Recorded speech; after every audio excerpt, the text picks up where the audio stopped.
We are so honored to have the Prime Minister of Israel here with us tonight.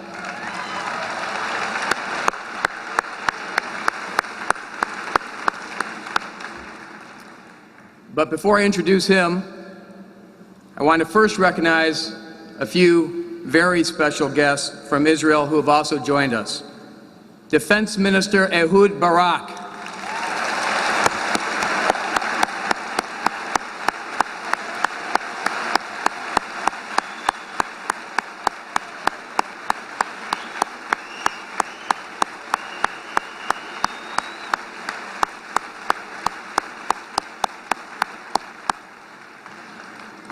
And Minister of National Infrastructure, Uzi Landau.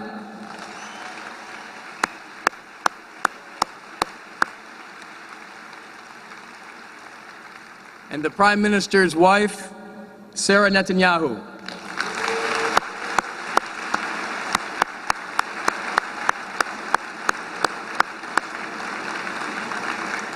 Now, while Sarah and the Prime Minister obviously have accomplished a great deal in their lives, perhaps the honor they are most proud of this evening is the one recently bestowed upon their son, Avner. Avner won Israel's prestigious National Bible Competition.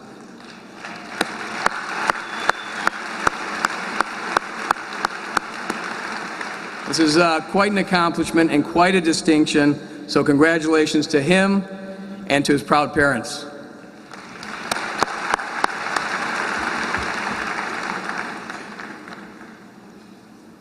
In his long and distinguished career, Israeli Prime Minister Benjamin Netanyahu has confronted the challenges facing the Jewish state with courage, with passion, and with moral clarity. As UN Ambassador, Foreign Minister, Finance Minister, Opposition Leader, and now, in his second term as Prime Minister, he has been pursuing peace, security, and economic growth for his country throughout nearly 30 years of public life. For decades, he has warned the world about the threat of terrorism and radical Islam. He has long recognized the danger of a nuclear-armed Iran, not just to Israel, but to the entire world. And he has been among the most prominent voices combating the international campaign to delegitimize Israel. Today, from the Prime Minister's office, Benjamin Netanyahu is continuing to sound the alarm about all of these things. Yet even as he traveled the world warning of the threats facing Israel, he has refused to abandon his quest for peace, and he has never relented from his desire to improve both the Israeli and the Palestinian economies. It is with these goals of peace and prosperity in mind that he has taken a number of bold steps in the past year. Last summer, he declared his support for a demilitarized Palestinian state alongside the Jewish state of Israel.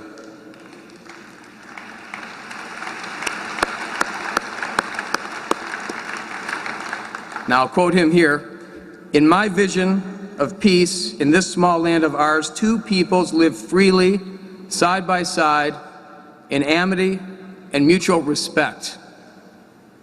A few months later, Netanyahu took another bold and unprecedented step. He declared a 10-month moratorium on all Israeli construction in the West Bank.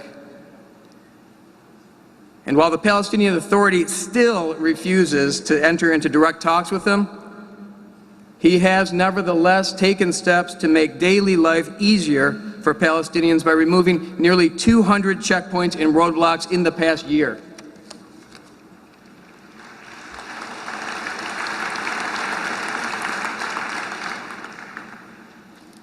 Insisting on security while pursuing a durable peace. This has been his goal in the past, and it remains his guiding principle as Israel's head of government today.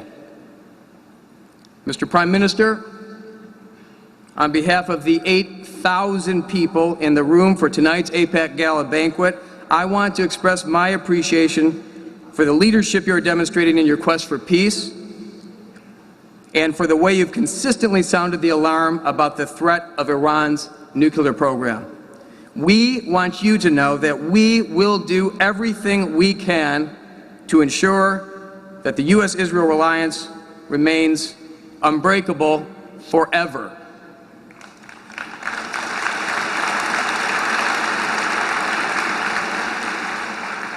Ladies and gentlemen, please join me in welcoming the Prime Minister of Israel, the Honorable Benjamin Netanyahu.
Thank you very much.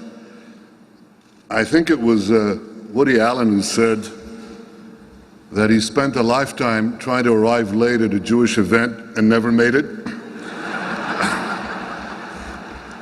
I came on time with my wife Sarah, the mother of Avner and Yair.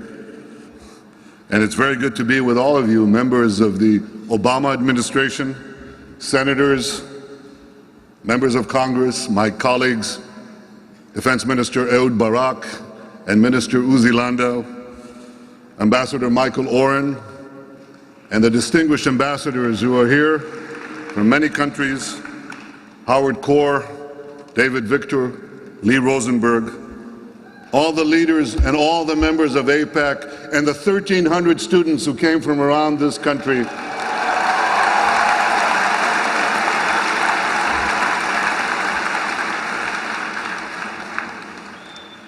My friends, as the world faces monumental challenges, I know that America and Israel will face them together.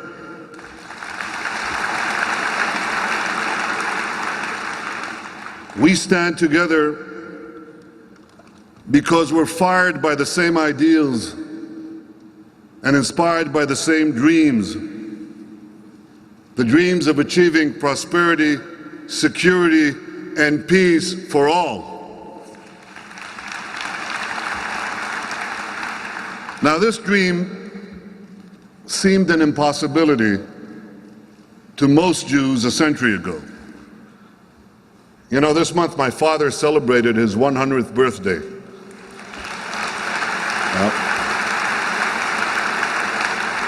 That's not his only achievement, but when he was born, the Tsars ruled Russia. The British Empire spanned the globe, and the Ottoman Empire ruled the Middle East. During his lifetime, all three of these empires fell. Others rose and fell. And the Jewish destiny, the pendulum of Jewish fate, swung from the depths of despair to a new hope and a new beginning, the rebirth of the Jewish state.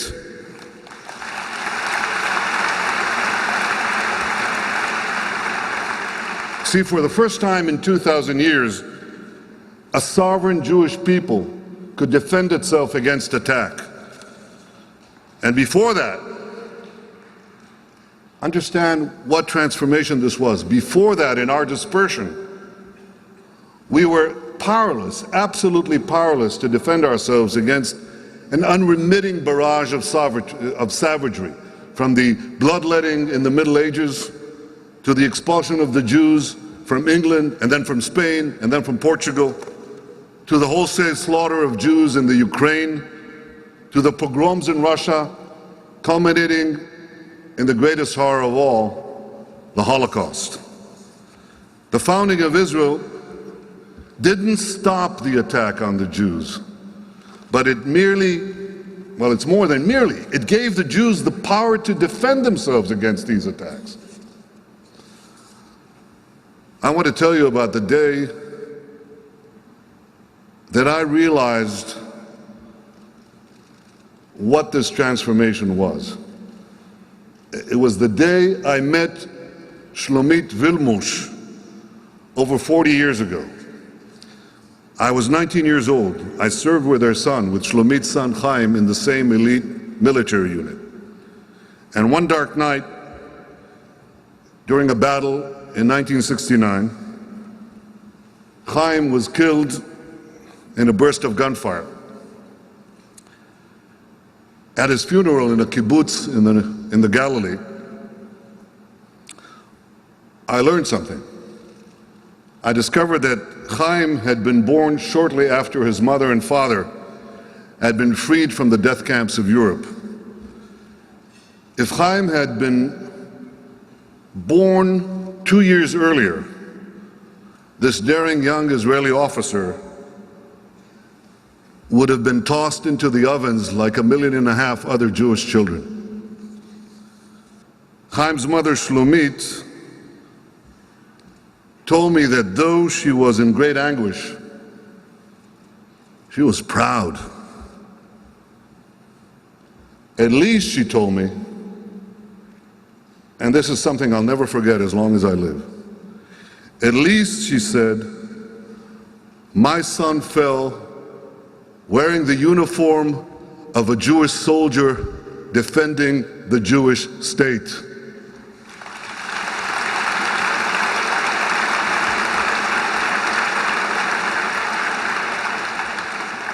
And time and again, Israel's soldiers were forced to repel the attacks of much larger enemies committed to our destruction. Yet, when Egypt and Jordan realized that we could not be defeated in battle, they embraced the path of peace. And we value the peace treaties we've achieved with both countries. Yet there are those who continue the assault against the Jewish state. There are those who openly call for our destruction. They seek to achieve this goal through terrorism, missile attacks, and most recently by developing atomic weapons. It's instructive that the ingathering of the Jews to Israel doesn't deter them. In fact, it whets their appetite.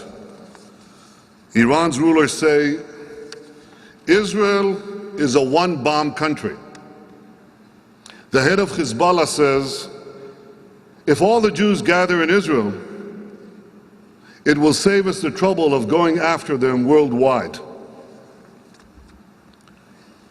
My friends, these are unpleasant facts, but they are the facts. The greatest threat to any living organism, to any nation, is not to recognize danger in time, not to recognize the facts. 75 years ago, many leaders around the world put their heads in the sand. Untold millions died in the war that followed. Ultimately, two of history's greatest leaders helped turn the tide. Franklin Delano Roosevelt and Winston Churchill helped save the world.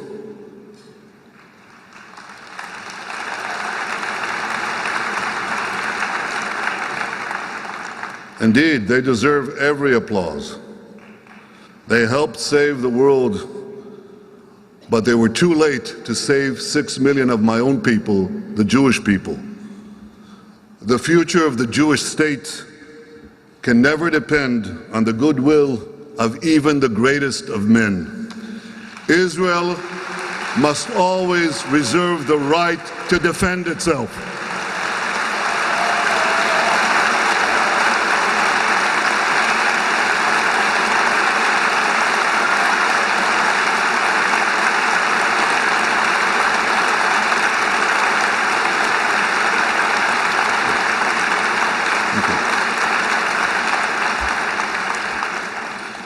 Today, an unprecedented threat to humanity looms large. A radical Iranian regime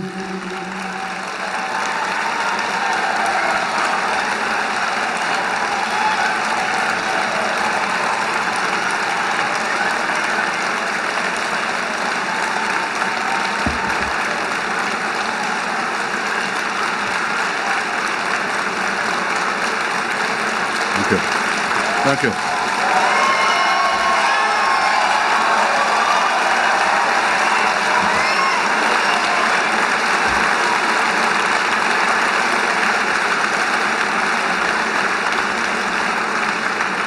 Thank you. A radical Iranian regime armed with nuclear weapons could bring an end to the era of nuclear peace that the world has enjoyed for the last 65 years. Such a regime could provide nuclear weapons to terrorists. It might even be tempted to use them. And our world would never be the same. Iran's brazen bid to develop nuclear weapons is certainly first and foremost a threat to my country, to Israel. But it's a threat to the entire region. It's a threat to the entire world. Israel thus expects the international community to act swiftly and to act decisively to thwart this danger.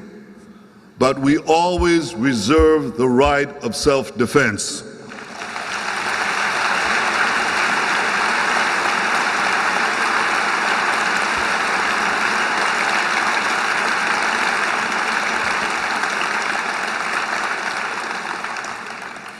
And my friends, we have to defend ourselves also against lies and against vilification.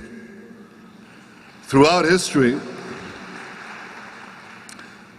history, the slanders against the Jewish people always preceded physical attacks against us.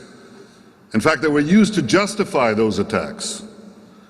The Jews were called the well-poisoners of mankind, the fomenters of instability, the source of all evil under the sun.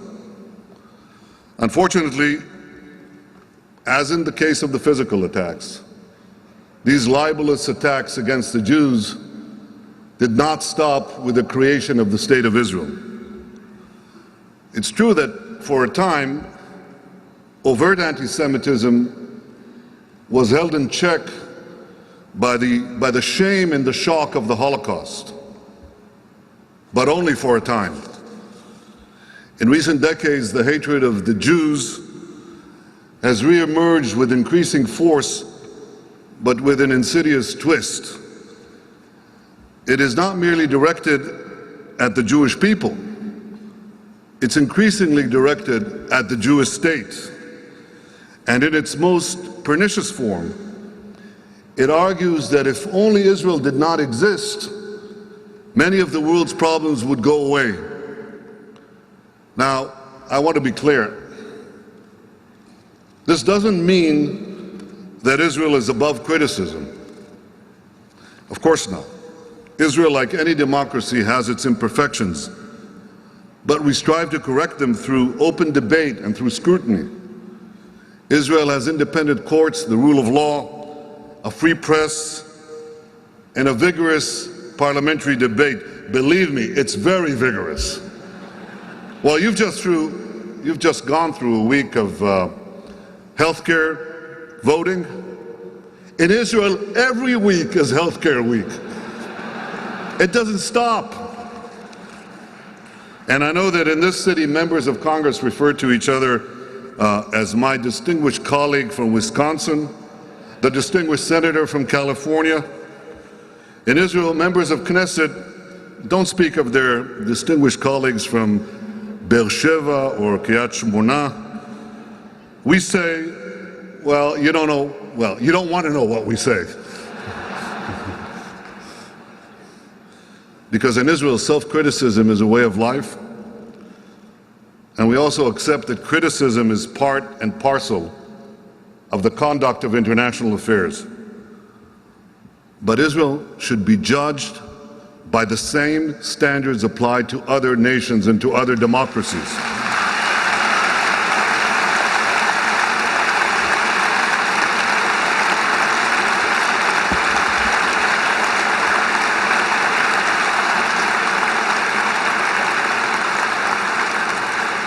Sometimes I think there's a triple standard. One standard for the dictatorships, a second standard for the democracies, and a third standard is a standard for Israel.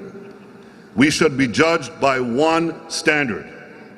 And allegations made against the state of Israel must be grounded in fact.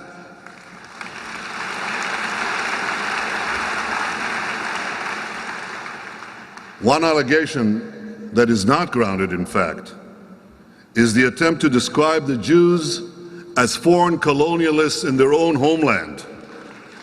This is one of the great lies of modern times. In my office, I have a signet ring that was loaned to me by Israel's Department of Antiquities. This ring was found right next to the Western Wall, but it dates back 2,800 years ago, 200 years after King David declared Jerusalem as our people's capital. Now, this ring is a seal of a Jewish official, and his name is inscribed on it, in Hebrew. The name is Netanyahu ben Yoash. Now that's my last name. My first name, Benjamin, dates back 1,000 years earlier to Benjamin, the son of Jacob. One of Benjamin's brothers was named Shimon, which also happens to be the name of my good friend Shimon Peres, the president of Israel.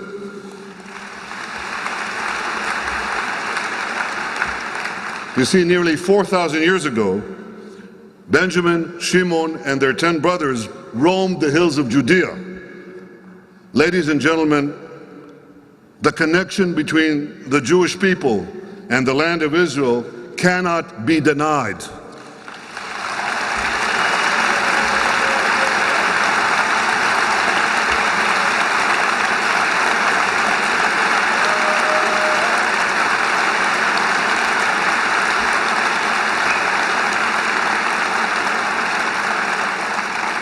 The connection between the Jewish people and Jerusalem cannot be denied.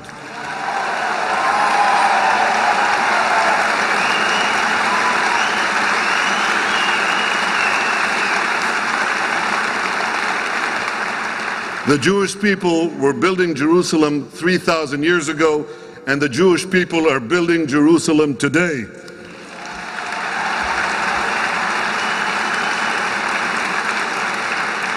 Jerusalem is not a settlement, it's our capital.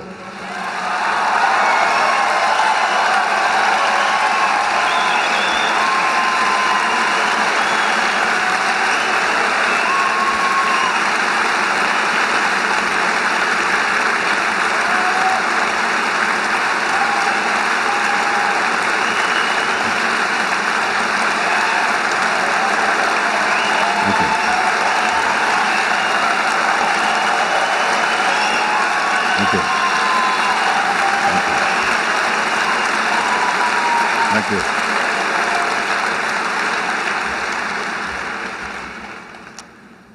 In Jerusalem, my government has maintained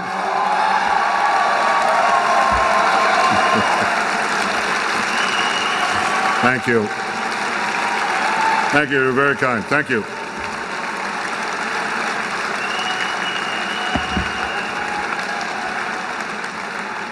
In Jerusalem, my government has maintained the policies of every single Israeli government since 1967, including those led by Golda Meir, Menachem Begin, and Yitzhak Rabin. Today, nearly 250,000 Jews, that's almost half the city's Jewish population, live in neighborhoods that are just beyond the 1949 armistice lines. All these neighborhoods are within 5 minutes from the Knesset. They are an integral and inextricable part of modern Jerusalem. Everyone knows, everyone, Americans, Europeans, Israelis certainly, Palestinians, everyone knows that these neighborhoods will be part of Israel in any peace settlement. And therefore, building in them in no way precludes the possibility of a two-state solution. And I want to say one more thing about our policies in Jerusalem. You know, nothing is rarer in the Middle East than tolerance for the belief of others.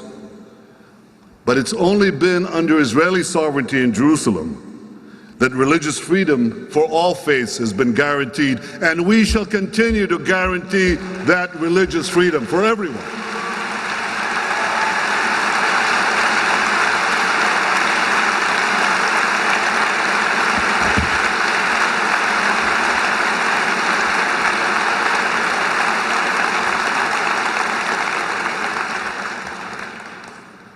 Ladies and gentlemen, while we cherish our homeland, we also recognize that Palestinians live there as well. We don't want to govern them. We don't want to rule them. We want them as our neighbors, living freely in security, dignity, and peace. Yet Israel is unjustly accused of not wanting peace with the Palestinians. Nothing could be further from the truth. My government has consistently shown its commitment to peace in both word and deed. From day one, I called on the Palestinian Authority to begin peace negotiations without delay. And I make that same call today. President Abbas, come and negotiate peace.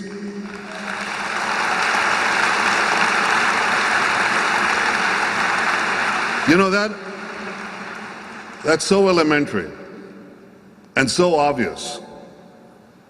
You'd think we don't have to say it, because leaders who truly want peace should be able to sit face to face with each other and negotiate the peace. You can't successfully end a negotiation for peace if you don't begin it. So I call on the Palestinian leadership, come and negotiate peace.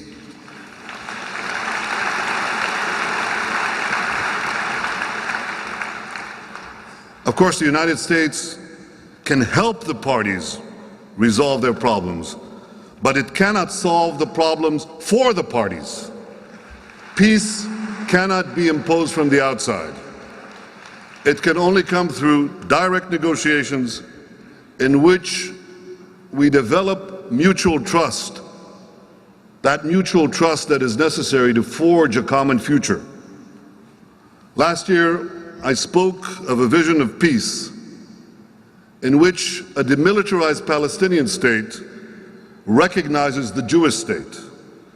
Just as the Palestinians expect Israel to recognize a Palestinian state, we expect the Palestinians to recognize the Jewish state.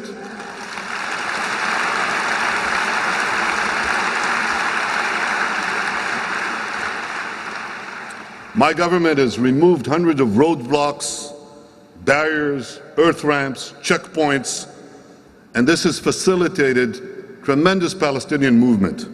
And as a result, we have helped spur actually an incredible boom given today's world economy, an incredible boom in the Palestinian economy. You have coffee shops, restaurants, businesses, shopping malls, even multiplex studios. Just go to Ramallah and Jenin. And that's not come about out of sheer air. We have made it possible. You cannot do this if you cannot move trucks, goods, people, customers. That's been our policy.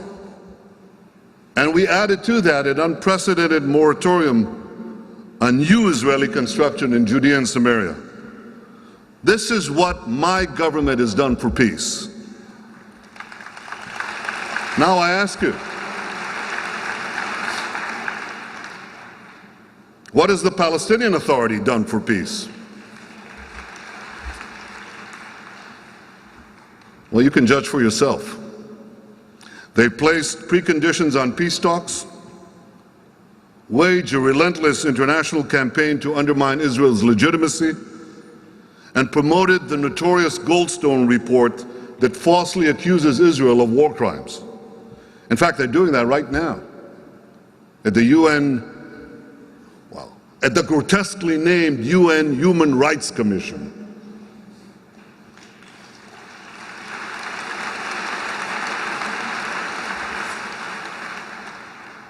And I want to use this opportunity to thank President Obama and the Congress of the United States for their efforts to thwart this libel. And I ask for the continued effort this week to fight this lie.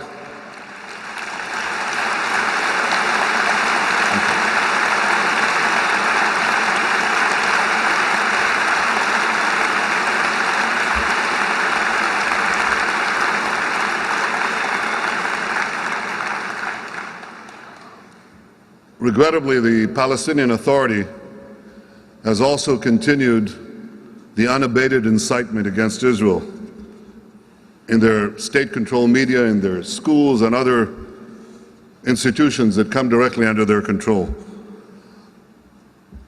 and some others too. A few days ago, in a public square near Ramallah, the Palestinians named this square after a terrorist who murdered 38 innocent Israeli civilians, including 13 children, including an American citizen, the photographer Gail Rubin. They named a public square after this murder, and the Palestinian Authority did nothing. Ladies and gentlemen, peace requires reciprocity. It cannot be a one-way street in which Israel makes all the concessions and the Palestinian Authority makes none. That's got to change.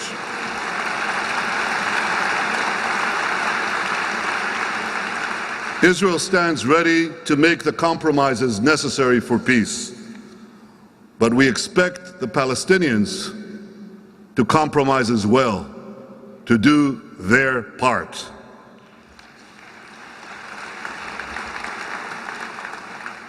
But there's one thing I'll never compromise on, and that one thing is Israel's security.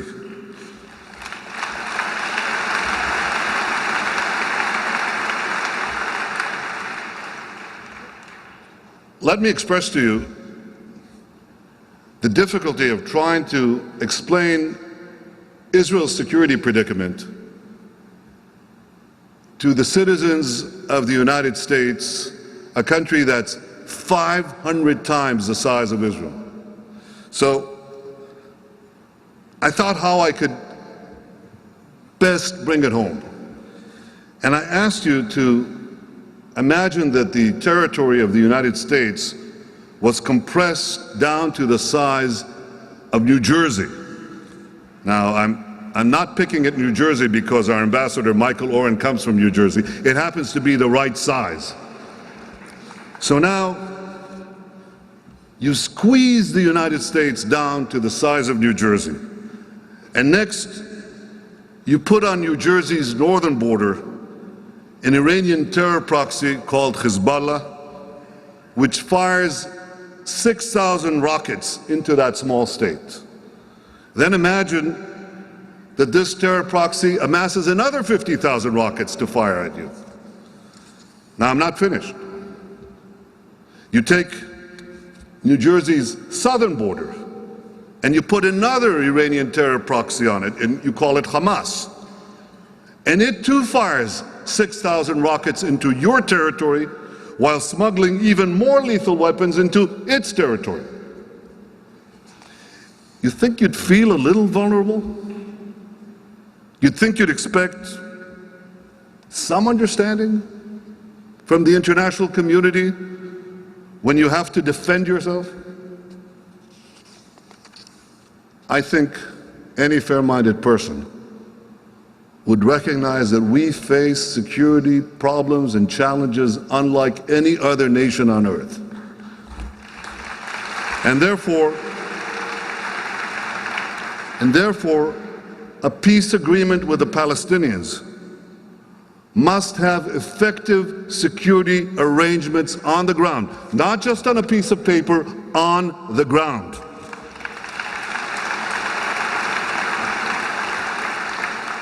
We must make sure that what happened in Lebanon and Gaza doesn't happen again in the West Bank. Now, let me explain what our main security problem with Lebanon is. It's not Israel's border with Lebanon.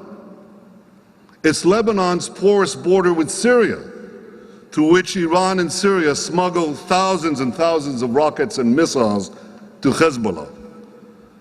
And our main security problem with Gaza is not Israel's border with Gaza. It's Gaza's border with Egypt, under which there are about 1,000 tunnels dug through which Hamas smuggles weapons to fire at us. My friends, experience has shown that only an Israeli presence on the ground can prevent or limit weapon smuggling. And this is why a peace agreement with the Palestinians must include an Israeli presence in the eastern border of a future Palestinian state.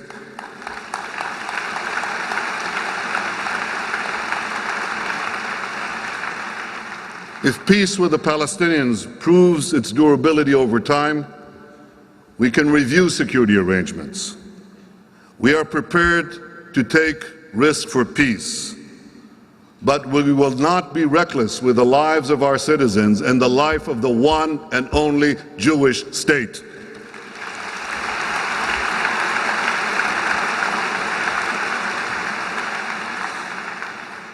Ladies and gentlemen, the people of Israel want a future in which our children no longer experience the horrors of war. We want a future in which Israel realizes its full, great potential as a global center of technology, anchored in its values, living at peace with all its neighbors. I envision an Israel that can dedicate even more of its scientific and creative energies to help solve some of the great problems of our time, foremost of which is finding a clean and affordable substitute for gasoline.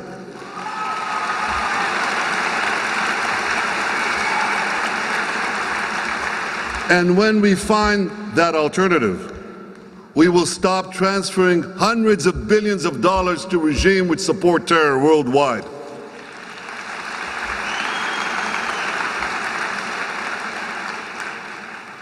I am confident that in pursuing these goals, we have the enduring friendship of the United States of America, the greatest nation on earth.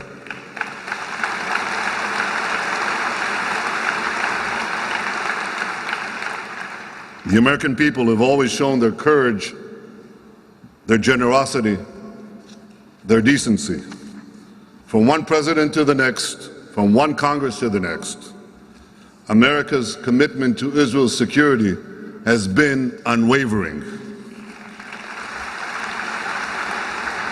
In the last year, President Obama and the U.S. Congress have given meaning to that commitment by providing Israel with military assistance, by enabling joint military exercise, and by working on joint missile defense.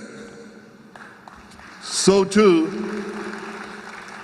has Israel been a staunch and steadfast ally of the United States. As Vice President Biden has said, America has no better friend in the community of nations than Israel. I say that too.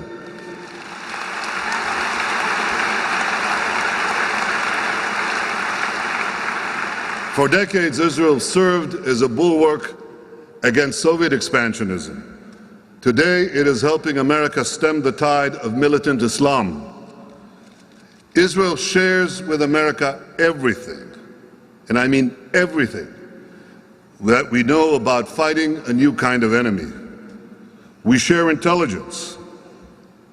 We cooperate in so many ways, countless ways, which I'm not at liberty to divulge. This cooperation is important for us, for Israel, but it is also helping save American lives.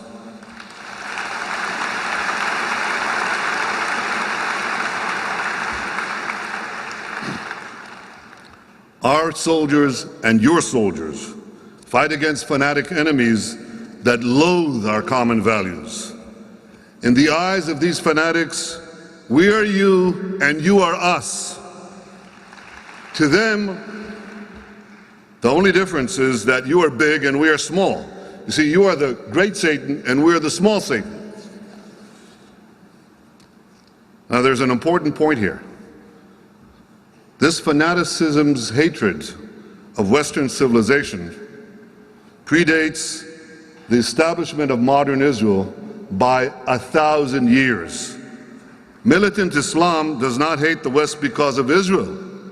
It hates Israel because of the West, because it sees Israel as an outpost of freedom and democracy that prevents them from overrunning the Middle East.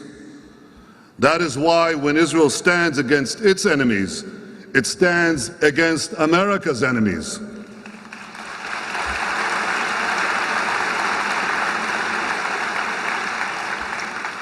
President Truman, the first leader to recognize Israel, had this to say: I have faith in Israel, and I believe it has a glorious future, not just as another sovereign nation, but as an embodiment of the great ideals of our civilization.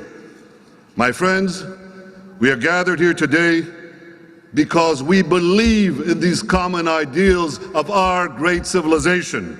And because of these ideals, I'm certain that Israel and America will always stand together.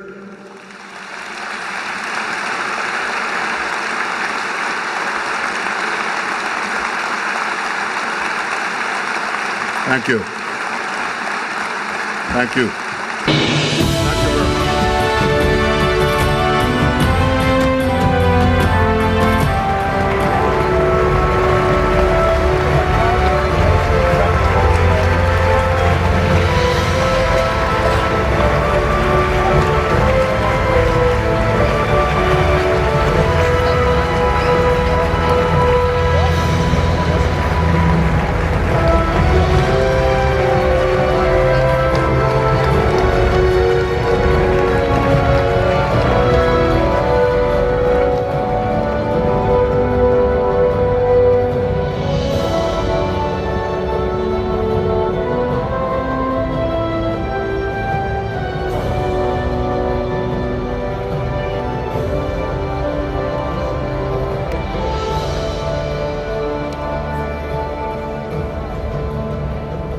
Thank you so much, Mr. Prime Minister and Senators Schumer and Graham, for speaking with us tonight.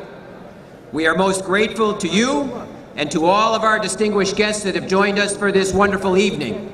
Ladies and gentlemen, in the morning, we will hear from Tony Blair, the former British Prime Minister and current Quartet representative. Doors will open at 8:30. 15. This concludes our banquet. Please join us for coffee and dessert in the lobby on the first floor. So long for now.